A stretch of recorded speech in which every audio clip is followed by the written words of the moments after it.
Hamas seolah menunjukkan kuasanya dengan menyerahkan 4 sandera Israel yang telah meninggal. Penyerahan itu pun membuat Perdana Menteri Israel Benyamin Netanyahu bereaksi keras kepada Hamas. Seperti apa reaksi dari Netanyahu? Simak selengkapnya dalam video berikut.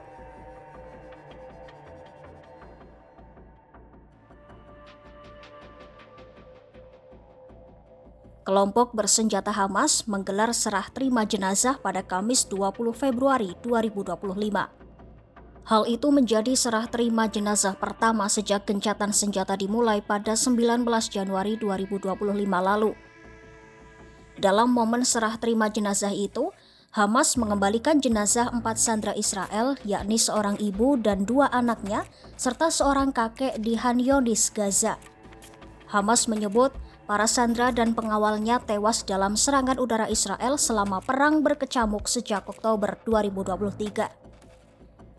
Keempat jenazah itu ditempatkan dalam peti hitam di atas panggung, dikelilingi poster-poster, termasuk sebuah gambar besar Netanyahu yang digambarkan sebagai Dracula pengisap darah. Setiap peti mati itu juga berisi foto kecil almarhum. Terdapat pula rudal tiruan di dekatnya yang memuat pesan mereka terbunuh oleh bom AS. Sindiran itu merujuk pada pemasok militer utama Israel, yaitu Amerika Serikat. Sebelumnya, warga Israel bersukaria atas pembebasan para sandera. Namun kini suasana berubah muram karena mereka teringat ada kemungkinan sandera lain yang tewas akibat serbuan dan pengeboman selama 15 bulan di Gaza. Kondisi ini juga dikhawatirkan memengaruhi kelanjutan perundingan gencatan senjata tahap kedua.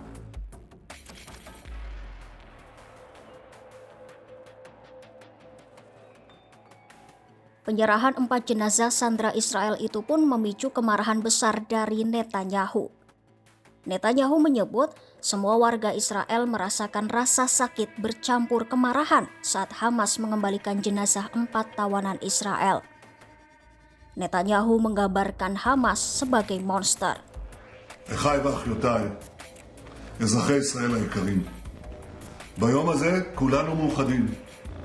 כולנו מאוחדים ביגון כבד מנשוא. כל בית בישראל מרכין היום את ראשו. אנחנו מרכינים את ראשינו על האובדן הכבד של 4 חטופינו. כולנו כואבים בכאב שהוא מהול בזעם.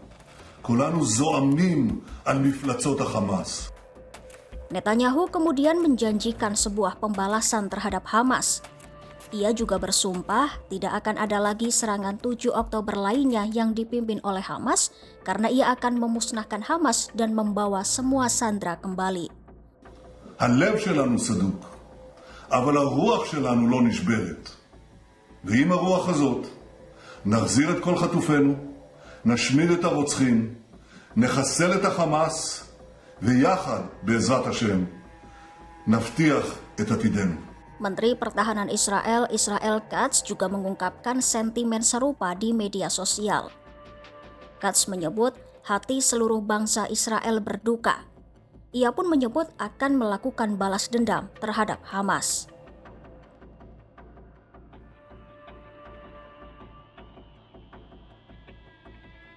Huru-hara penyerahan jenazah tawanan Israel itu pun terus berlanjut.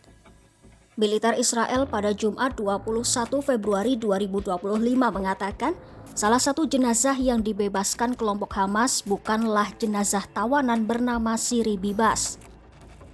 Pengumuman dari militer Israel itu pun mengejutkan semua orang.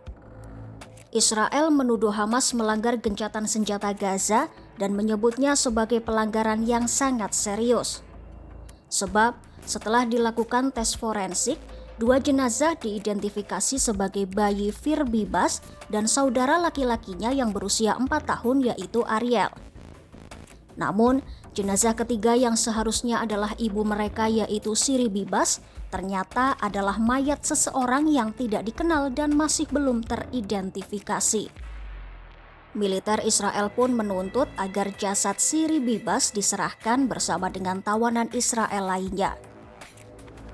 Sementara keluarga sandera keempat yaitu Odette Lifshitz mengatakan jenazahnya telah diidentifikasi secara resmi. Meski begitu, hingga kini belum ada respon langsung dari Hamas terkait jenazah Shiri Bibas.